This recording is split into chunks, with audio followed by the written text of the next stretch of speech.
Il y a un portage de l'institution très fort qui permet vraiment de mettre en avant des projets en matière de qualité de vie au travail. Parmi ces projets-là, et suite à une enquête qualité de vie au travail qui a été élaborée en 2015, nous avons décidé de mettre en place des cellules de résolution de problèmes pour permettre aux professionnels de parler des problématiques qu'ils peuvent rencontrer sur le terrain et de trouver eux-mêmes des solutions, puisqu'on est parti du postulat de départ qui est de dire que qui mieux que les professionnels de terrain peuvent répondre aux problématiques de terrain.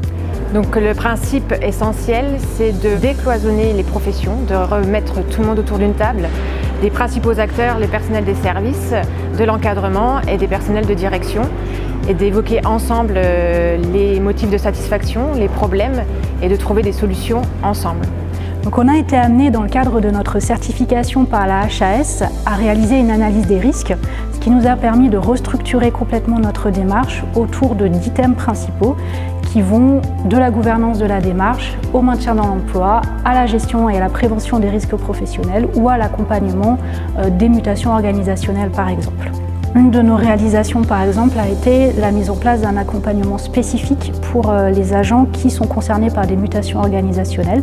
Ça peut être des changements organisationnels au sein de services, des fermetures de lits par exemple, ou la modification de certaines tâches, notamment lorsque nous avons été amenés à mettre en place des nouvelles fonctions d'agents hôteliers logistiques.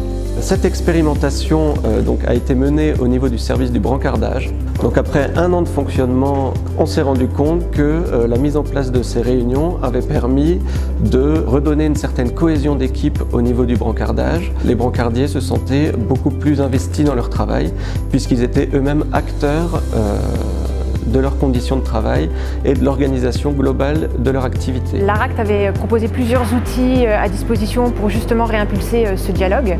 On avait fait le choix dans le service des brancardiers, qui est vraiment un noyau central du CHR, de leur mettre à disposition un appareil photo et de prendre des photos de ce qu'ils trouvaient positif dans leur quotidien et négatif, et de trouver ensemble des pistes d'amélioration.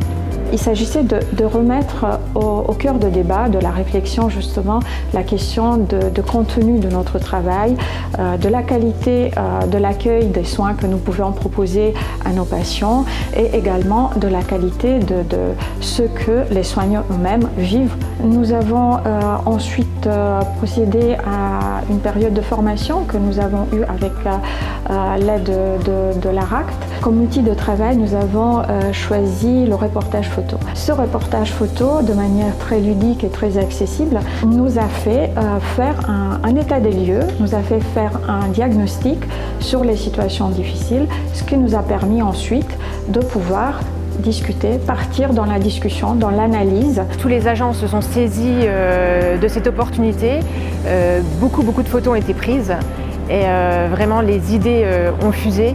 C'est là qu'on se rend compte, nous on explique toujours à la direction que les agents sont force de proposition et ils nous l'ont prouvé.